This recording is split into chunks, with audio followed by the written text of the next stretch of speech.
કરજણ તાલુકાના સાપા ગામની સીમમાં જુગાર રમતા 4 જુગારીયાઓને પોલીસે ઝડપી પાડતા જુગારીયાઓમાં ફફડાટ ફેલાયો હતો। પોલીસ સૂત્રોના જણાવ્યા અનુસાર સાપા ગામની સીમ કબ્રસ્તાનની પાછળ આવેલ નર્મદા વિશાખા માઇનોર કેનાલની બાજુમાં ગૌચરની ઝાડીમાં ગુંદાના ઝાડની નીચે કેટલાક ઇસમો પાના પત્તા વડે પૈસા વડે હાર જીતનો જુગાર રમાડે છે તેવી બાતમી મળતા કરજણ પોલીસે રેડ કરતા જુગાર રમતા 8 જુગારીયાઓમાંથી 4 જુગારીયાઓ રંગે હાથ ઝડપાઈ ગયા હતા, જ્યારે અન્ય 4 જુગારીઓ પોલીસને ચકમો આપી ફરાર થઈ ગયા હતા। પોલીસે આરોપીઓ પાસેથી અંક ઝડતીના કુલ 7,100 તથા અંક ઝડતીના 4 મોબાઈલ મળી કુલ કિંમત ₹25,000 તેમજ સદર જગ્યાએ દાવ ઉપર જોતા વેરણ છેરણ પડેલ જુદા જુદા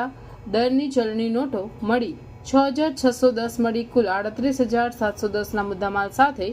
8 આરોપીઓ વિરુદ્ધ જુગાર ધારા એક્ટ હેઠળ કરજણ પોલીસ મથકમાં ગુનો દાખલ કર્યો હતો।